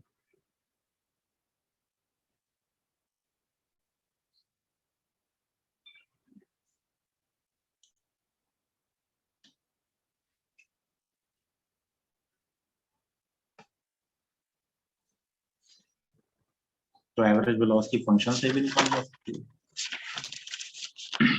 कई तरीके हैं, सारे तरीके याद रखने, अलग अलग टाइप के क्वेश्चन बन सकते हैं एवरेज डिस्टेंस, और इनमें से क्वेश्चन आपको मिलेगा। ये एवरेज स्पीड वाला ही मिलेगा, फंक्शन वाला ही मिलेगा, श्योर है। 1D आने वाला है तो ये सब क्वेश्चन जरूर मिलेंगे। तो स्पीड की बात हो रही थी, अब बात उठेगी वेलोसिटी की। What is velocity? तो वेलोसिटी का पता आपको होना चाहिए। स्पीड विद डायरेक्शन को वेलोसिटी बोल देते हैं, लेकिन इसमें भी दो वेलोसिटीज बनेंगे, तो इस सेम फॉर्मूले बनेंगे, एस की जगह आर हो जाएगा। तो ये एक ही बार में सीखने वाला ग्राफ वाला गेम ग्राफ में इकट्ठा करेंगे, ग्राफ वाली चीजें ग्राफ में ही करेंगे, फॉर्मूले हमारे पास हैं ऑलरेडी। ठीक है, तो बेसिक कंसेप्ट आपको क्लियर हो गया। एवरेज डिस्टेंस मतलब total distance, total displacement, sorry total distance, speed, average speed, concept आपके सामने। फंक्शन दे रखा हो, उसको इंटीग्रेट करके वैल्यू वैल्यू निकाल के सॉल्व करना पड़ेगा मैथ। एस वाला तो आसान है, एस वाला इजी है। एस वाले ये पहले तो सिंपल फिगर वाली प्रॉब्लम है, इनको direct total distance upon total time से कर लिया जाएगा। फंक्शन दे रखा है तो मैथमेटिकली आगे बढ़ेंगे, v का फंक्शन दे रखा है तो v के हिसाब से। अब वेलोसिटी और डिस्प्लेसमेंट का गेम भी बिल्कुल एग्जैक्टली सेम बनेगा, तो कुछ अंतर है, बस उसमें वेक्टर का गेम हो जाता है।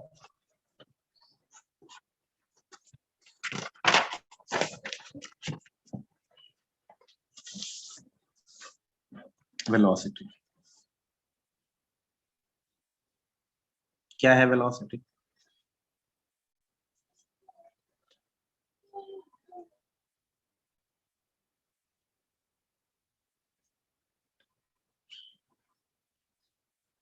वेलोसिटी को ही इंस्टेंटेनियस वेलोसिटी बोलते हैं, स्पीड विथ डायरेक्शन बोलते हैं वेलोसिटी को। दूसरी वेलोसिटी का definition dr/dt, rate of change of displacement with respect, displacement बोल लूं या पोजीशन बोल लूं, दोनों बातें बिल्कुल करेक्ट है। Rate of change of displacement और position with respect to time defined as velocity. ठीक है, टू टाइम। तो v इक्वल टू dr/dt लगा देना है।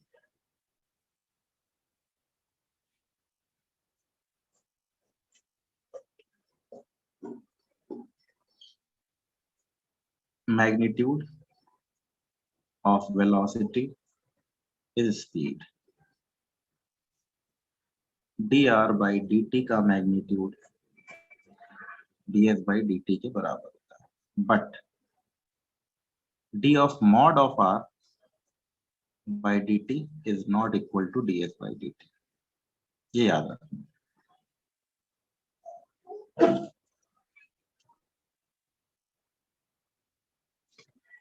मक्खी कहाँ से आ गई? तो तैयार हो रहा है, निपटारा किया जाए।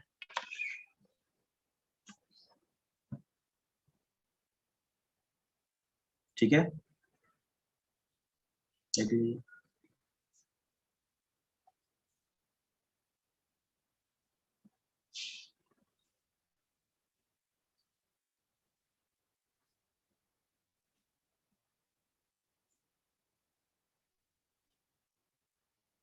डेफिनेशन ये समझ में आया? वेलोसिटी का मैग्नीट्यूड होती है speed, magnitude of velocity is speed, but ये क्या है? ये वेलोसिटी नहीं है, दिस इज नॉट वेलोसिटी। ये चीज होती है rate of change of magnitude of displacement, और हमको पता है magnitude of displacement is not distance, magnitude of displacement is not equal to distance, इसलिए ध्यान रखने वाली चीज है। ठीक है, नोट कर लीजिए, किसी को डाउट नहीं होगा।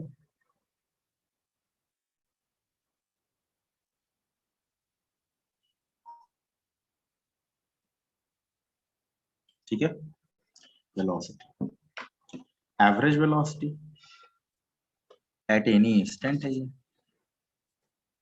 तो दो तरीकों से गेम खेलेगा, या तो स्पीड विद डायरेक्शन की बात कर लेगा या डिफरेंशिएशन के फॉर्मूले को यूज कर लेगा। जनरली स्पीड विद डायरेक्शन काम कर जाती है हमारी, पता है डायरेक्शन के साथ वेलोसिटी वेक्टर बनता है। एवरेज वेलोसिटी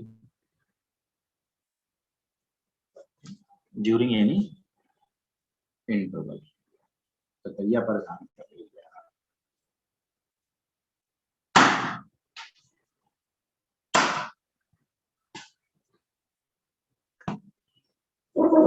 कर दिया इसका निपटारा, परेशान कर रही थी। Average velocity during any interval, भाई डेफिनेशन बनेगी वहां डिस्टेंस थी,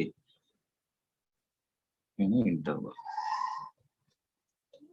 average velocity is equal to total displacement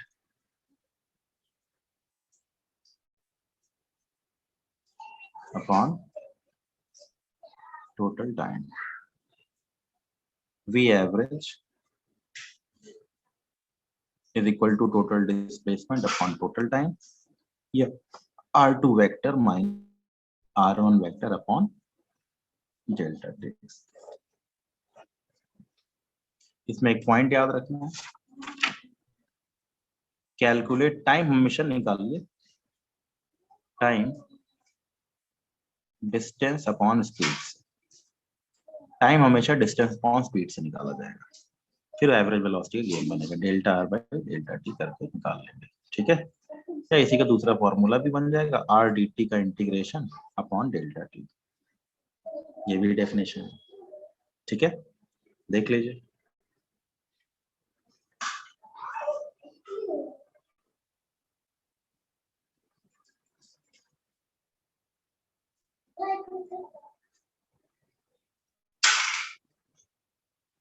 ठीक है, calculate time that is distance upon speed.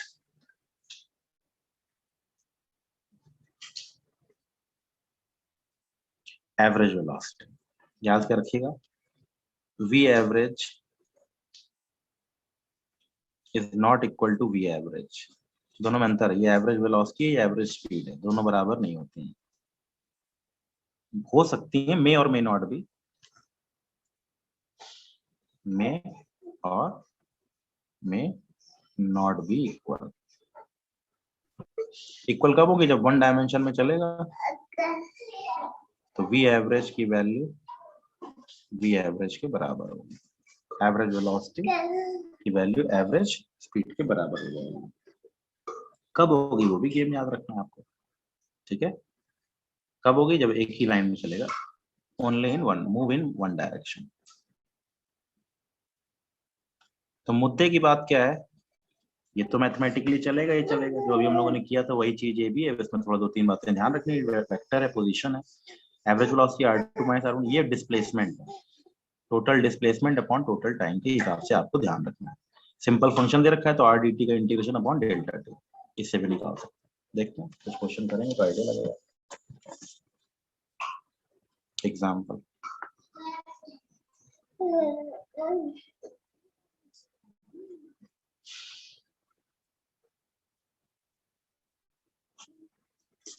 Body move कर रही है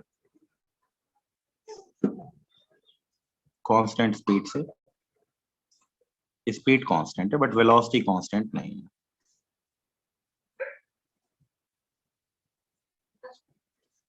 ठीक है,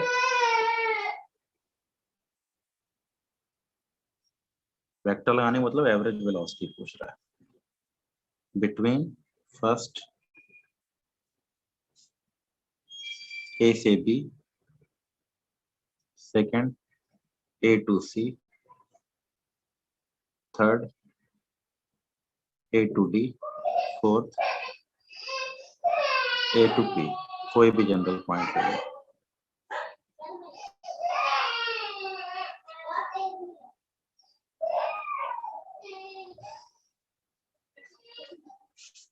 ए से B, A to C, A to D, A to P, 4 points के बीच में निकालना। ए से बी के बीच में, ए से सी के बीच में, ए से डी के बीच में और ए से पी के बीच में एवरेज वेलोसिटी। टाइम निकालने का तरीका क्या है, मैंने पहले डिस्प्लेसमेंट निकालना सिखाई दिया था मैंने। अब आपको टाइम निकालना है। टाइम हमेशा निकलेगा डेल्टा टी बराबर डिस्टेंस अपॉन स्पीड से। टाइम हमेशा डिस्टेंस अपॉन स्पीड से निकालिए। ठीक है, और sin theta by 2 got it 2r sin theta by 2 upon r theta by v। तो 2v sin theta by 2 upon theta. देख लीजिए पूरे एग्जांपल से एक बार अच्छे से समझ लीजिए क्या किया है मैंने।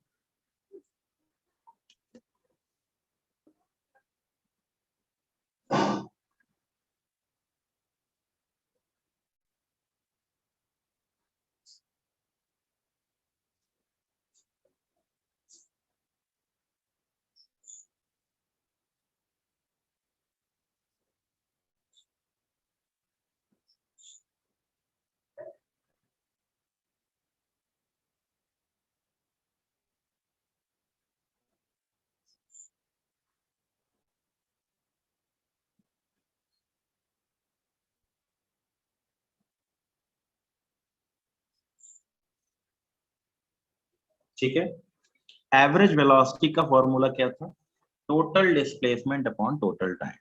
तो पहले फिगर वाली प्रॉब्लम में डिस्प्लेसमेंट, ए से बी के बीच में डिस्प्लेसमेंट √2r, ए से सी के बीच में डिस्प्लेसमेंट 2r, ए से डी के बीच में डिस्प्लेसमेंट √2r। डायरेक्शन ए से बी, ए से सी, ए से डी, डायरेक्शन में कोई दिक्कत नहीं, पता ही इनिशियल टू फाइनल।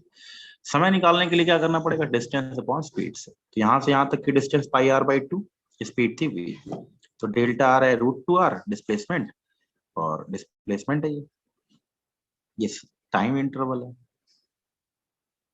तो एवरेज वेलोसिटी होती है total displacement upon total time. तो total displacement √2r, total time कितना लगा, डिस्टेंस अपॉन स्पीड, डिस्टेंस है pi r by 2 upon speed है v, v एवरेज की वैल्यू निकल गई। ए टू सी में डिस्प्लेसमेंट 2r और समय लगा pi r by v। A to D में डिस्टेंस √2r और समय लगा 3 pi r by 2v। A to P के बीच में, ए से पी के बीच में डिस्प्लेसमेंट कल निकलवाया था मैंने, कितना आया था, 2r sin थीटा बाई 2 आया था डिस्प्लेसमेंट, कल निकलवाया था। डेल्टा टी की वैल्यू कितनी होगी, distance upon speed, distance r theta upon v, value put कर लिया, आंसर आ गया। ये वैल्यू डायरेक्ट याद रखिए, शॉर्टकट के तौर पे डायरेक्ट याद रखिए, वैल्यू पुट कीजिए, आंसर आएगा। ठीक है, देख लीजिए।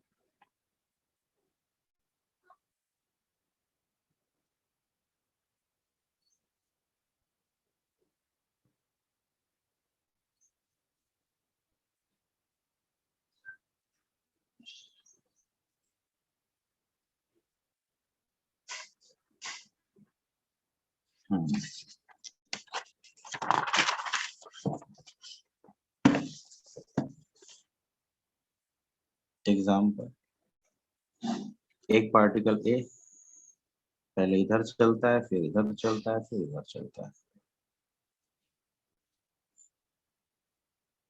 20 किलोमीटर, 20 किलोमीटर, 30 किलोमीटर।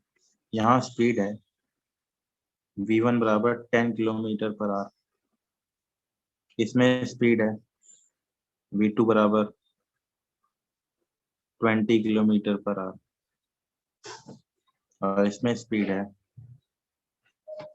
v1 बराबर 40 kilometre per our.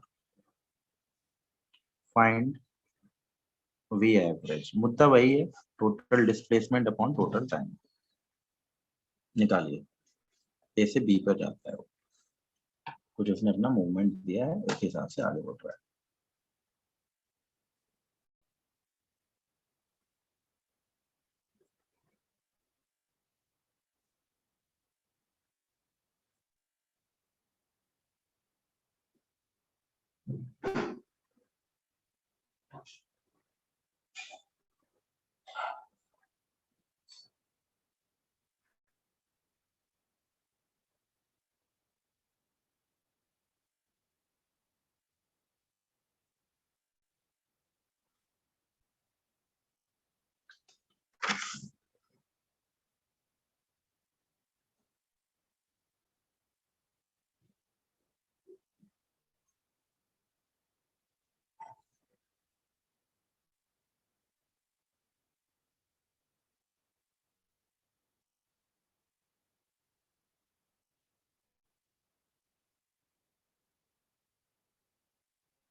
Total displacement upon total time, displacement तो दिख ही रहा है, टोटल डिस्प्लेसमेंट 20, 30, 40, 50 किलोमीटर। किसी को डाउट नहीं होना चाहिए। डेल्टा टी टोटल टाइम,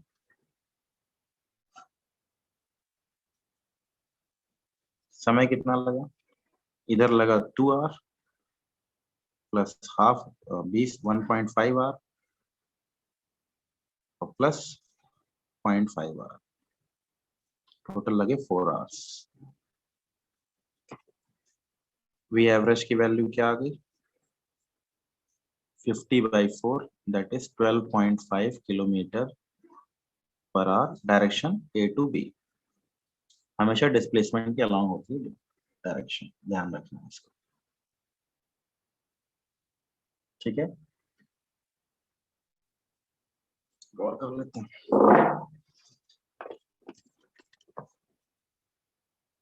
एक ही डायरेक्शन में तो स्पीड और वेलोसिटी एक ही चीज है, वो तिरछी उर्छी डायरेक्शन में जाएगा तभी।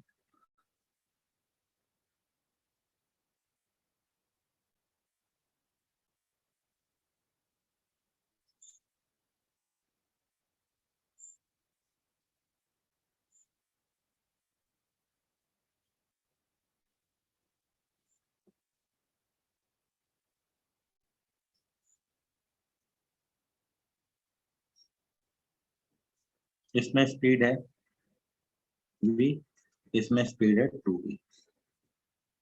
फाइंड वी एवरेज, स्पीड नहीं पूछ रहा, एवरेज वेलोसिटी पूछ रहा है। एवरेज वेलोसिटी बताइए, ए से बी, बी से सी गया,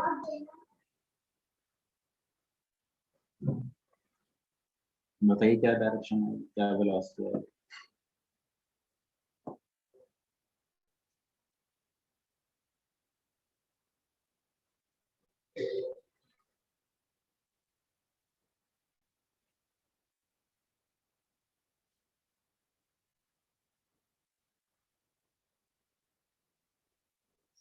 बच्चों आज मैं सेकंड क्लास नहीं लूंगा, कल लूंगा। आज थोड़ा सा मुझे काम है, जाना है एक जगह, तो कल डिस्कस करूंगा, ठीक है ना। आज लास्ट वाली क्लास नहीं लूंगा, 2 बजे वाली। ध्यान रखिएगा कि आज अवेलेबल नहीं रहेगा तो परेशान ना होइएगा, मैं रहूंगा नहीं, कहीं जाना है तो अगर आ गया टाइमली तो मैसेज कर दूंगा, अगर टाइमली आ गया 2 बजे से पहले तो मैं आपकी क्लास ले लूंगा, अगर नहीं पहुंच पाया तो फिर नहीं ले पाऊंगा, ठीक है। थोड़ा काम है, मुझे जाना है एक जगह। मैसेज करूंगा, अगर 2 बजे के आसपास आपको वो ग्रुप पे लिंक भेजा तो मतलब क्लास है, नहीं लिंक भेजा तो क्लास नहीं है, ध्यान रखिएगा। अगर मैं पहुंच गया तो पक्का लिंक भेज शेयर कर लूंगा और उसके बाद क्लास ले लूंगा, नहीं पहुंच पाया तो नहीं ले पाऊंगा। अब मुझे मालूम है डिस्प्लेसमेंट कितना है, ए सी बराबर डिस्प्लेसमेंट बराबर एक्स आ रहा है।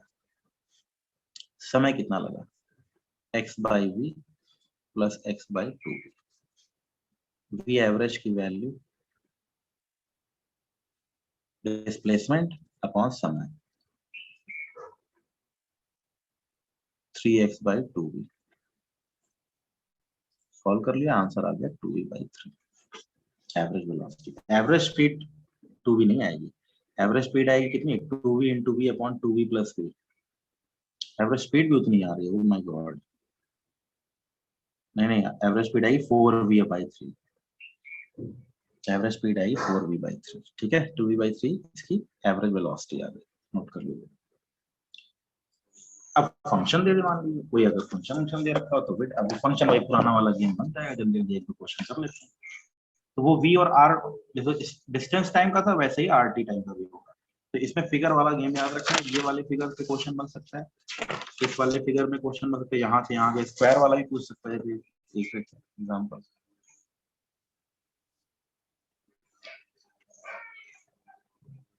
एक पार्टिकल यहाँ से शुरू करता है, ए से बी जाता है, बी से सी जाता है 2v से, सी से डी जाता है 3v से। साइड ए दे रखिए,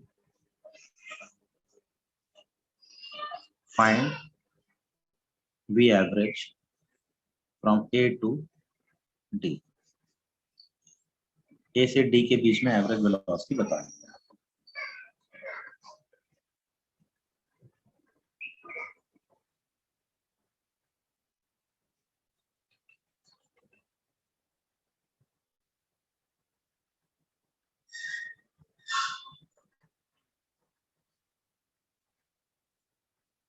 ए से डी के बीच में टोटल डिस्प्लेसमेंट मिल ही रहा है, कितना है डेल्टा आर की वैल्यू कितनी आ रही है। समय निकालने के लिए this time plus this time plus this time, delta t बराबर a by v plus a by 2v plus a by 3v, 11 a by 6 समय निकला। तो v एवरेज की वैल्यू क्या आ गई, total displacement upon total time. Displacement कितना है a upon 11a by 6v, 6v by 11। Direction कहाँ से कहाँ रहेगी, a टू d। डिस्प्लेसमेंट के अलॉन्ग ही एवरेज वेलोसिटी की डायरेक्शन है। अब फंक्शन दे रखा है, एग्जांपल जल्दी जल्दी कर डालिए। फंक्शन दे रखा है तो कुछ नहीं, पोजीशन दे रखी है, पोजीशन दे रखी है और डिस्प्लेसमेंट दे रखी है, बात एक ही है। 6t cube minus 2t square plus t plus 4। Find v at t is equal to 1, v average t is equal to 0 से t is equal to 2 के बीच में निकालिए। इसको 3t स्क्वायर कर, नहीं ठीक है, सही है, निकालिए और बताइए। चलिए भाई फटाफट करिए सॉल्व।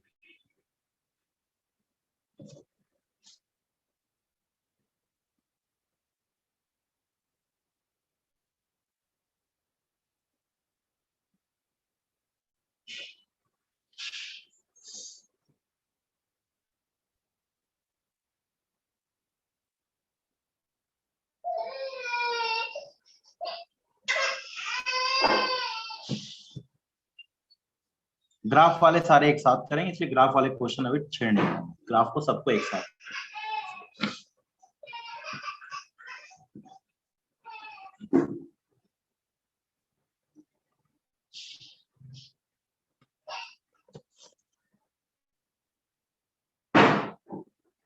t से 0 के बीच में v की वैल्यू निकाल लीजिए, 18t square minus 4t plus 1।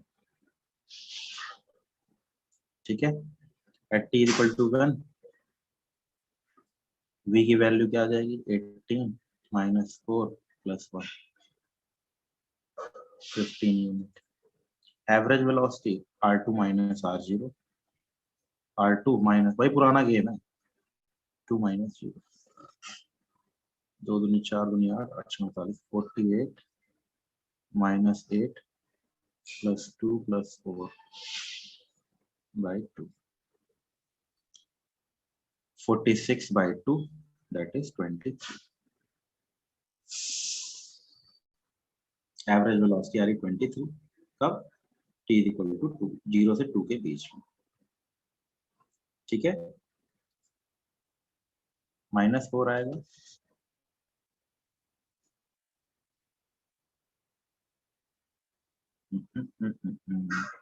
कहाँ आ रहा है माइनस? हाँ सॉरी सॉरी सॉरी, मैं R0 तो लिखता ही नहीं हूँ, R0 तो लिखता ही नहीं, ठीक बात है, भूल जाता हूँ।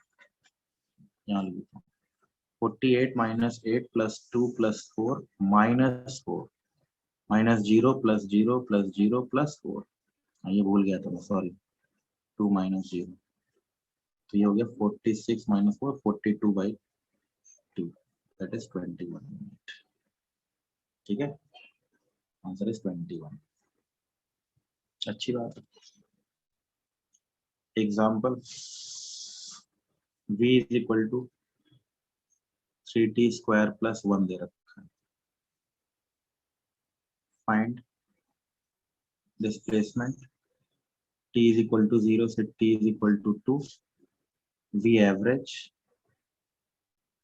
t = 1 से t = 3। बताइए।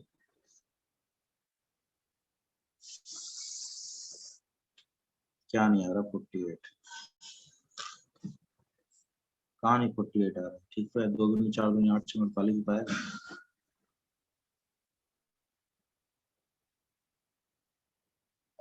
क्या फॉर्मूला है? R2 - R0, 2 पुट करेंगे यहाँ।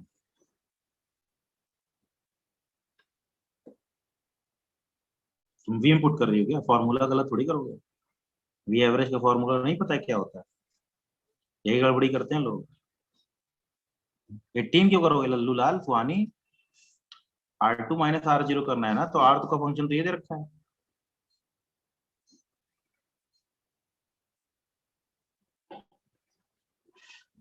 बात समझ में आई? फॉर्मूले के हिसाब से चलेंगे ना। फॉर्मूले में v2 - v1 थोड़ी होता है, फॉर्मूले में R2 - R1 होता है ना गुड़िया सुहानी। R2 - R1 होगा, V2 यही ये गड़बड़ी है, ये कॉमन गड़बड़ी है, लोग करते हैं, बहुत गड़बड़ी करते हैं ये लोग। V2 - V1, अरे average velocity V2 - V1 upon delta T थोड़ी होती है। एवरेज वेलोसिटी होती है R2 - R1 upon T2 - T1। तो गड़बड़ी नहीं करनी है, ध्यान रखना। चलें आगे बढ़ते हैं, देखते हैं। बी की वैल्यू दे रखी है, आपको डिस्प्लेसमेंट बताना है।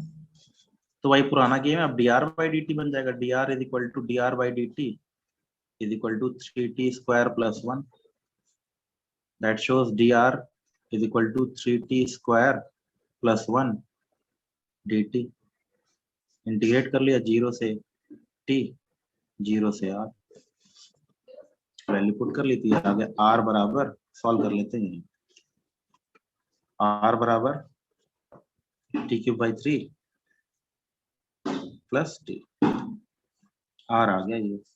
अब जो पूछे वो निकाल लो। क्या पूछ रहा है? v एवरेज बराबर 3³ + 3 - 1³ + 1 अपॉन 3 - 1। 3 त्रिकोण 27, 33, 30 - 2, 28/2, 14। देख लेना, प्लस माइनस में उड़े 3 त्रिकोण 27 + 3 30, 30 - 2, 28/2, 14। तो ये भी गेम है, अक्सर गड़बड़ी हो जाती है, लेकिन हमेशा गड़बड़ी नहीं होती। ध्यान रखिएगा, इस पे काम करना है। ऐसे ही एवरेज एक्सेलरेशन निकल करके आएगा।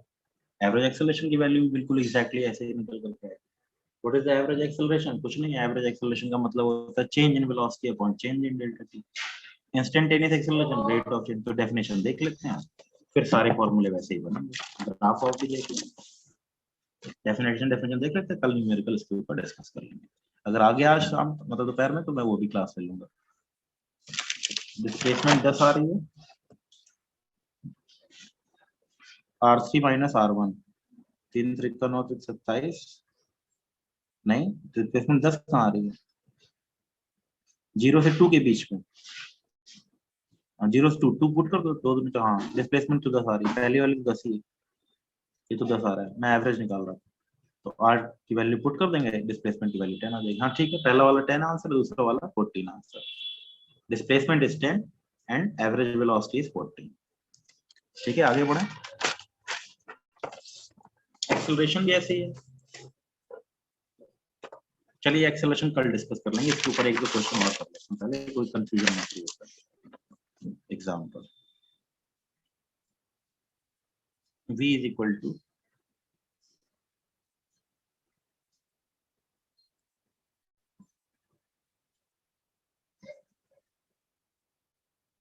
a sin t. Find v average between t is equal to 0 से t is equal to pi by 4.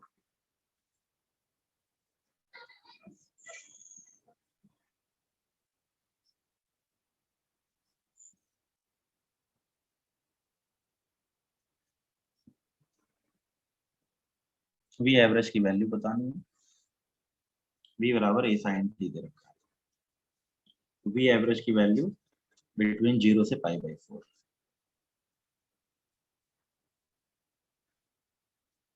अब बार बार डिस्प्लेसमेंट क्यों निकालें जब हमको उस तरीका पता है, v dt का इंटीग्रेशन 0 से pi by 4 अपॉन समय लगा pi by 4 माइनस 0, डायरेक्ट कर लेते हैं.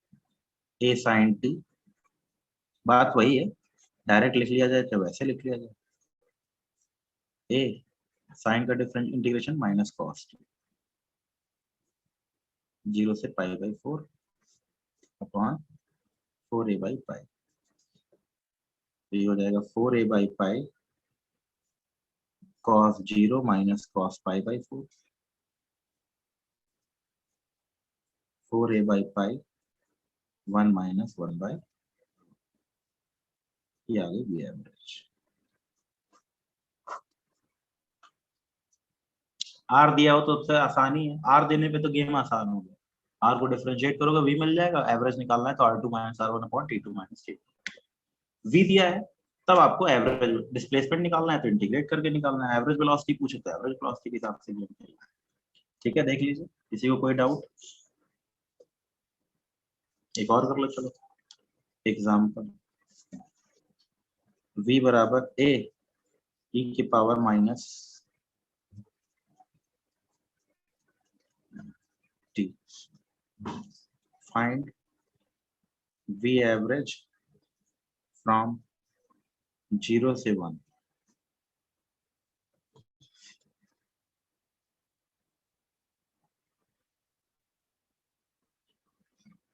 जो 0 से इंफिनिटी कर लेते हैं, ज्यादा आसान रहेगा.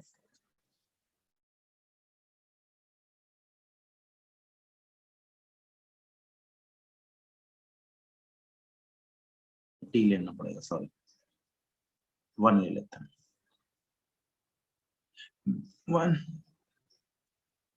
1 माइनस 0 a e की पावर माइनस टी dt 0 से 1 अपॉन 1. a की पावर माइनस टी का इंटीग्रेशन माइनस e की पावर माइनस टी, लिमिट लग गई 0 से 1, a इंटू e की पावर 0 माइनस e की power minus 1, a 1 minus 1 by e. ये आ गई एवरेज वेलोसिटी.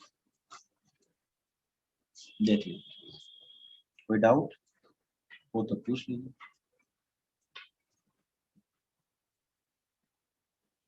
ठीक है ना, तो मैथमेटिक्स लगा दी, क्या दिक्कत है, पहले किया हुआ ये सब, फॉर्मूले लगाए हैं तो थोड़ा सा प्रैक्टिस कर लीजिएगा अपने आप आंसर.